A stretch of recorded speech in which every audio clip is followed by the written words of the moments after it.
What's up guys, Qehzy here, bringing you guys another tutorial.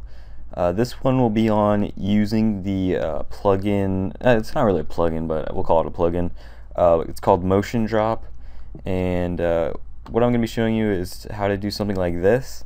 And the designer of this is Visa. His link will be in the description. He's the one that showed me this, told me to do a tutorial on it. It's really sick looking.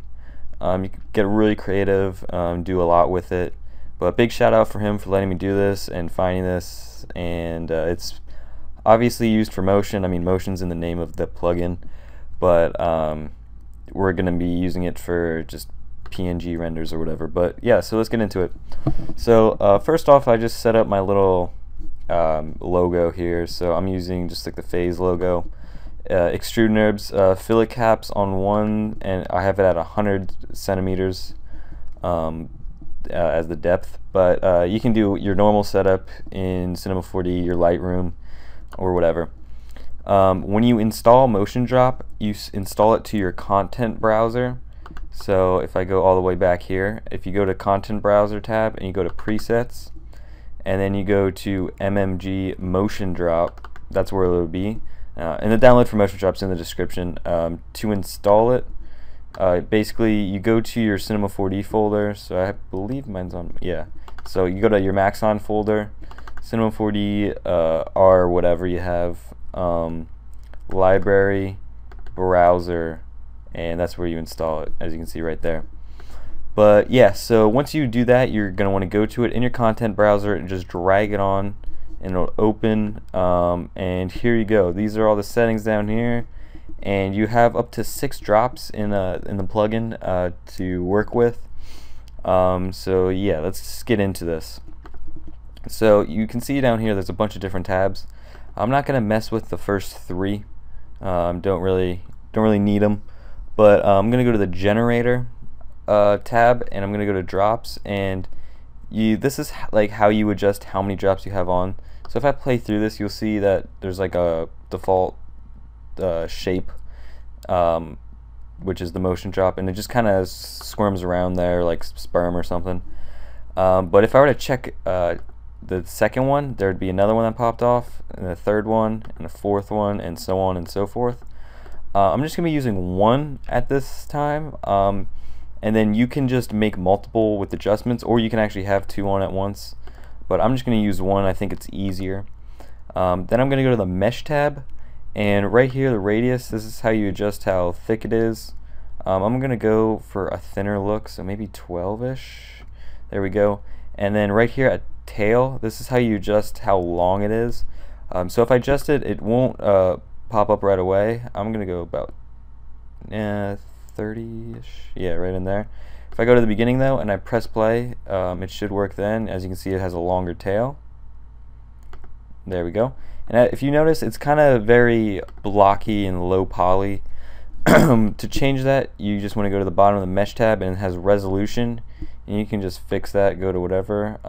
50 works. If you got a good computer, you can just go all the way, and that's the best. But before you render, I suggest you go all the way, but if you're just working with it, you might want to go lower so it goes quicker. So I'm just going to stay at like 40. And that's basically all we need to do for that part. Now you can see that there's a tab called Follow Path, and this is how we're going to make it go to our logo and form around it.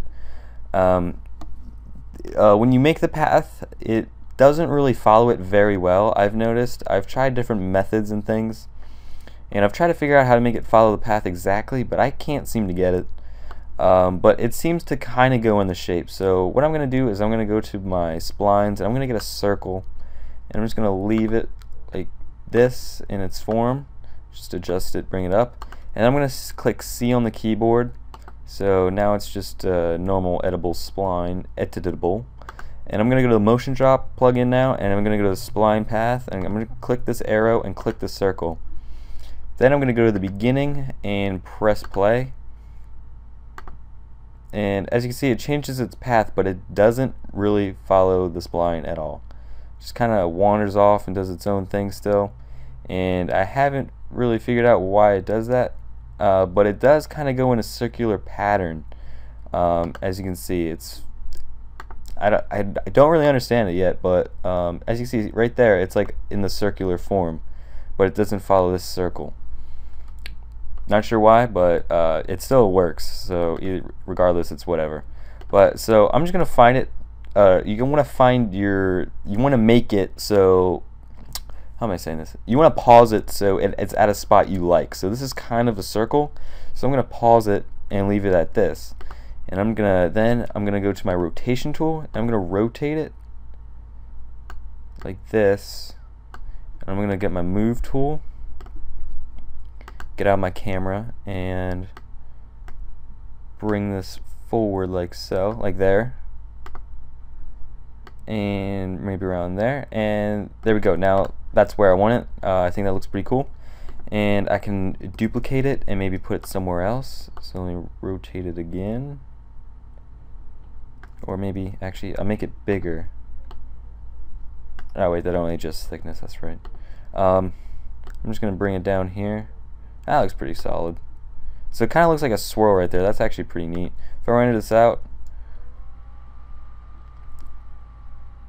you can see, there we go. That's a kind of neat pattern. You could obviously do a lot more. This is quite simple, but I'm going to move on to the materials real quick. So since I used just one motion drop, if you remember when we went to generator and we had drop 1, drop 2 and stuff, I just checked 1. If you were to check 2, you'd have to do this to both these materials, but since I just checked 1, I just have to do this to the first one. So I'm going to double click on it, I'm going to uncheck luminance, and I'm going to check color, and then I'm going to pick my color. So I'm going to go with a green like that, and then I'm going to go to reflection, check that. It already has some settings set. You can adjust them if you like. I'm not. This is fine for me. It's whatever. I'm going to also check specular just because I like to, and I'm actually going to check luminance and adjust the color and bring down the brightness to about 8. There we go. Now let's see how this renders out. Sorry if you hear my fan and it's loud and annoying. Sucks, but it's bad laptop or whatever. Alright, so there we go. That looks pretty nice. Motion drop at least looks nice. I don't know about where it's organized and things. But I'm actually thinking I'm gonna check drop 2 on one of these, maybe 3. See if I get any cool places that it goes. As you can see, it's just quite wicked. Although it gets closer to following the pattern as you go, but not really. So I'm not liking that. Let's see what this looks like. I'm not really feeling any of this. Although this one actually could be kind of cool, I guess. So I'm just gonna keep that, and I'm gonna go, and this is drop 6, so I'm gonna edit the drop 6 material. I'm gonna do the same thing. I'll just do the luminance a while, go to 8, check color, go with like a little brighter blue, check specular, and check reflection. There we go. Now let's see what this looks like. Not sure how well this is gonna look, but this takes a lot of creativity on your part. It's a really fun plugin to mess around with. It's really good for motion, but since we're making some adjustments, it's whatever. Another thing you can do is, if you want like a cool stock, you can make it follow a straight path, so then the lines will be kind of straight, and you can check all 6 of the drops and get something cool like that. But yeah, I hope you guys enjoyed this tutorial and learned something. And sorry if you just heard a loud noise, I just bumped my mic. But hopefully you guys enjoyed. Leave a like if you did, or if you learned anything. Hopefully you guys can create some cool things. Obviously you don't have to just use it for renders like this. This is just mainly for backgrounds and things like that. But yeah, hope you guys enjoyed, and I'll talk to you guys later. Peace. Alright guys, I want you to check out my latest upload as well, which was a 2D banner tutorial, like a techie theme, which was pretty cool. Also, be sure to subscribe if you like these tutorials. There's plenty more on my channel, and there's a lot more to come, as well as speed arts, giveaways, packs, and all that kind of stuff. Be sure to follow me on Twitter at Qehzy. I tweet a lot of interesting things, have a lot of conversations with people, interact with my fans, and if you want to contact me, that's the best way. Also, be sure to check me out on Behance. That's where I post a lot of my stuff that I create that I usually make into speed arts then. Also, be sure to follow me on Google+. I don't really use it, but I'm going to be trying to because YouTube is basically forcing it on us, but whatever. And also be sure to check out my store where you can find all my materials and all that stuff that I use in daily graphic design. So yeah, just check that out, and thank you guys for watching again, and peace.